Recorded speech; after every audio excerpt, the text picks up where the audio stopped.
భగవతే వాసుదేవాయ. ఓం నమః శివాయ. ఇది కార్తీక మాసం. శివునికి చాలా ఇష్టమైన మాసం. శివుణ్ణి ప్రతిరోజు మనసా వాచ కర్మన ఎవరైతే స్మరిస్తారో వాళ్ళ సకలాభిష్టాలు నెరవేరుతాయి అంటారు. సకల పాపాలు కూడా తొలగిపోతాయి. పరమేశ్వరుడు ప్రీతికరమైన మాసం కాబట్టి ఈశ్వరుణ్ణి ఎప్పుడూ ధ్యానిస్తూ ఉండాలి. ఓం నమః శివాయ పంచాక్షరి మంత్రంతో మొదలైతే రాత్రి పడుకునేంత వరకు నమః శివాయ నామస్మరణ చేయడం వల్ల మనలో ఉండే దోషాలు అన్నీ కూడా తొలగిపోతాయి. అలాగే కార్తీక మాసంలో చదవవలసినది కార్తీక పురాణము. శివుణ్ణి ధ్యానించవచ్చు. ఏ స్తోత్రమైనా మహా పరమేశ్వరుడికి చేరుతూనే ఉంటుంది. అలాగే ఈరోజు కార్తీక మాసం మొదటి అధ్యాయము విందాము. చదవడం వలన వినడం వలన మనకు చాలా అభిష్టాలు నెరవేరుతాయి. ఆ పరమేశ్వరుని ధ్యానిస్తూ కార్తీక పురాణము మొదటి అధ్యాయము చెప్పుకుందాం. వశిష్ఠముని జనక మహారాజుకు కార్తీక మాస విశిష్టత వివరించుట. మహాజ్ఞాన సంపన్నులు తపోనిష్ఠులైన ఋషులను మునులకు నిలయము పుణ్యప్రదమైన నైమిషారణ్యము.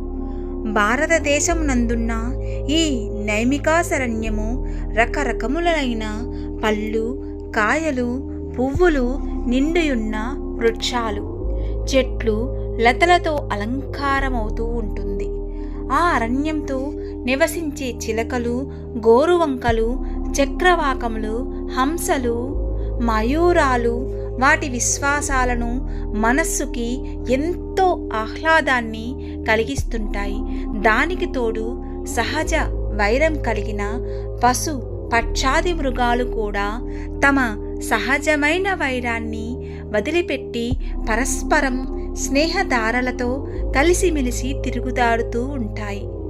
అవడానికి అరణ్యమే అయిన యజ్ఞ యాగాది కృతులతోనూ పురాణ ఇతిహాస ప్రవచనాలతోనూ వేదాంగాది చర్చలతోనూ నిండిన పరమ పవిత్రమైన భూలోకంలోని స్వర్గమే అనిపిస్తుంది.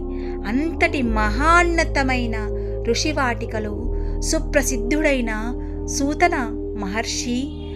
మహర్షి వేదాంగ విజ్ఞానఘనుడు, పురాణితిహాస ప్రవచనాకర్త, భూత భవిష్య వర్తమానాలను తెలిసిన మహాజ్ఞాని. తనకు గల మధుర మంజుల వాచో సమర్థవంతంతో వేద ధర్మాలను, వేద విజ్ఞానాన్ని సవిస్తారంగా వివరించి చెప్పగల మహామేధావి.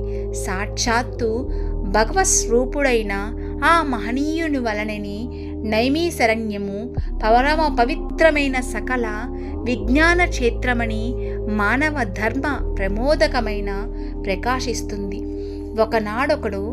ఒకానొకనాడు నైమిషారణ్యంలో ఋషులంతా సూత మహర్షి దగ్గరకు వచ్చారు. తన వద్దకు వచ్చిన మహర్షులందరినీ సూతుడు గౌరవించి కూర్చోపెట్టి అందరూ ఒకేసారి వచ్చిన కారణం ఏమిటి అని ప్రశ్నించాడు.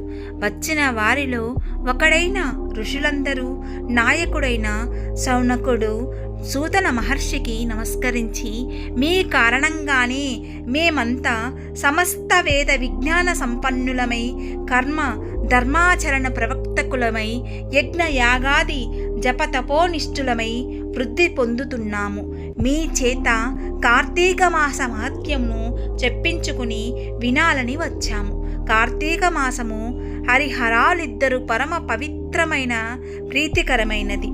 ఈ మాసంలోని 30 రోజులు పరమ పవిత్రమైన పర్వదినాలే. ఈ మాసంలో చేసిన స్నాన, జప, తప, దానాలకు అపారమైన ఫలసిద్ధి లభిస్తుందని విన్నాము. అంతటి విశిష్టమైన కార్తీక మాస వైభవాన్నంతటినీ సమస్త విశేషాలతో సవివరంగా వినిపించి మమ్మల్ని కృతార్థులను చేయవలసింది అని సవినయంగా ప్రార్థించాడు. సూతుడు, ముని జనశ్రేష్ఠులారా, మీ కోరిక పరమ ఆమోదకరము. మీరిట్లన్నతే కార్తీక మాసము అత్యంత పుణ్యప్రదమైనది. ఈ మాసం కేవలం హరిహరులకు మాత్రమే కాదు, సమస్త దేవతలకు ప్రీతిపాత్రమైనది.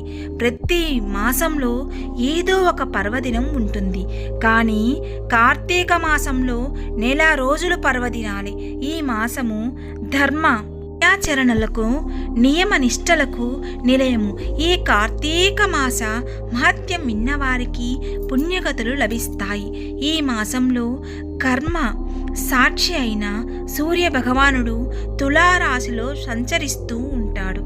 కనుకని ఈ మాసంలో చేసిన పూజలు, వ్రతాలు, దాన ధర్మాలు, దీపారాధనలు, నక్తములు, ఉపవాసములు, పురాణ శ్రవణములు అనేక జన్మల చేసిన పాపములు పరిహరింపజేసి పుణ్యగతులు ప్రసాదిస్తాయి. అభిష్ట సిద్ధి లభించి జీవితం సుఖమై సాగిపోతూ ఉంటుంది. ఈ పరాలలో ఉత్తములై వర్ధిల్లుతారు. మానవ శ్రేయోభిలాషులై ధరించే మీకు ఈ పురాణాన్ని వినిపించడం వలన నేను ఉత్తమగతిని పొందుతాను అన్నాడు. మహామునులారా, ఈ కార్తీక పురాణం గురించి స్కాంద పురాణంలో ఉంటుంది.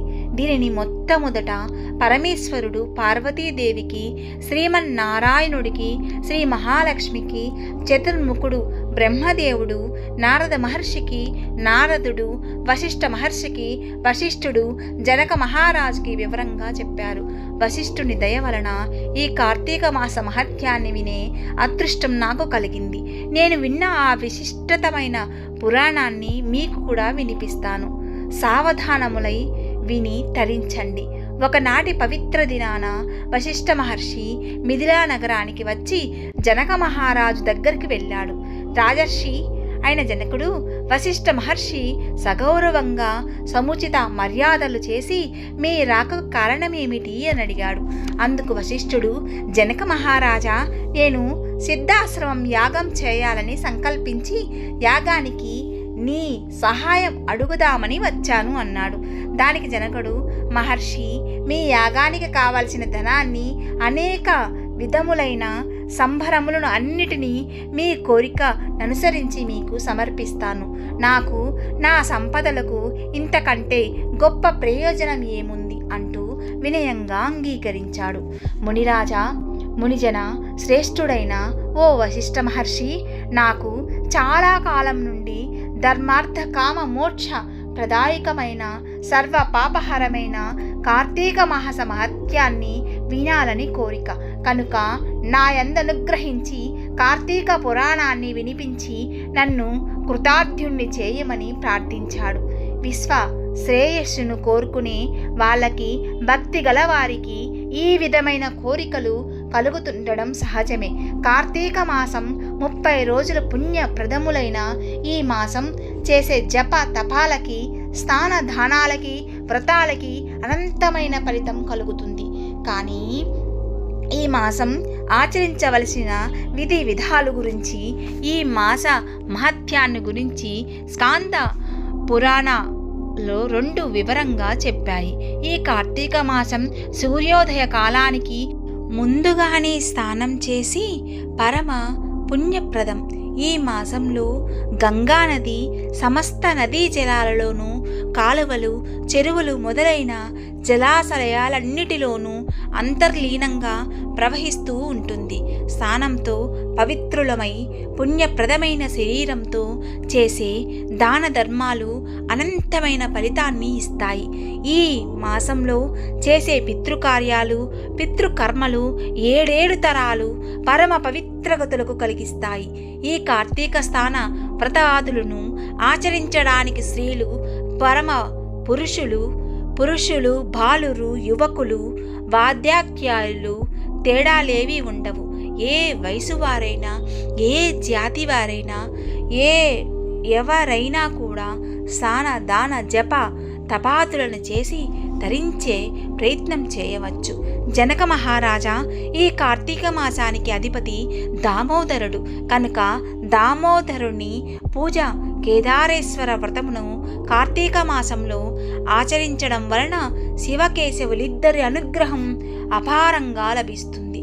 జలరాశులన్నిటిలోనూ అంతర్లీనంగా ఉన్న గంగాదేవి అనుగ్రహానికి లభిస్తుంది. సూర్యోదయానికి పూర్వమే చేసే స్నానము ముక్తి ప్రధానమైనది. మనం కార్తీకంలో చేయవలసిన దాన ధర్మాలు, సంధ్యావందనాది నిత్య కర్మలు, తర్పణాలు, దీపారాధనలు, దీపాదానాలు, వనభోజనాలు, సమారాధనలు, సోమవార వ్రతాలు, కార్తీక పూర్ణమి నోము ఇవన్నీ కేవలం పుణ్యమున ప్రసాదించడం మాత్రమే కాక శరీరానికి తేజస్సును, శక్తిని, మేధస్సును, మనస్సులోని శాంతిని, స్థిరత్వాన్ని, స్థిమితాన్ని, సంపదలను కూడా కలిగిస్తాయి. భుక్తి ముక్తులను ప్రసాదించే ఏకైక మాసం కార్తీక మాసం. ఈ కార్తీక మాసంలో ఏక భుక్తం ఒక పూట ఉదయం మాత్రమే భోజనం చేసి ఉండడం, నక్తం ఉదయమంతా ఉపవాసం ఉండి సాయంత్రం నక్షత్ర దర్శనమైన తరువాత భోజనం చేయడం, సోమవారాలు, పూర్ణిమ, ఏకాదశులు మొదలైన రోజులు చేసే ఉపవాసాలు మోక్షప్రదాలు. పూర్తిగా ఉపవాసం చేస్తూ సంధ్యా సమయంలో తీర్థ ప్రసాదాలు స్వీకరించడం, ఉపవాసం చేయడమే పుణ్య ముక్తి ప్రదాలు. వారంతట వారుగా ఇతరులకు పెట్టిన దానిని మాత్రమే భుజిస్తూ నిత్యం జపం, తపం, పురాణ పఠనం, దీపారాధన చేయడం, క్షేత్ర దర్శనం మొదలైన వాటన్నిటినీ భక్తి శ్రద్ధలతో చేయడం ఆయుర ఆరోగ్యమే కాక మోక్షదాయకం కూడా. ఈ దీక్షతో కార్తీక సోమవార వ్రతం చేసిన ఫలితం లభిస్తుంది. మొదటి రోజు పారాయణం సమాప్తం. కార్తీక పురాణము మొదటి అధ్యాయము సమాప్తమైనది. కార్తీక పురాణం చదవడం, వినడం, పఠనం చేయడం వలన అన్నీ కూడా దైవానుగ్రహానికి సరితూగగలిగినది. కార్తీక పురాణం ఖచ్చితంగా చదవండి. స్వామివారి కరుణా కటాక్షంకి పాత్రులవుతాము. సర్వేజన సుఖినో భవంతు.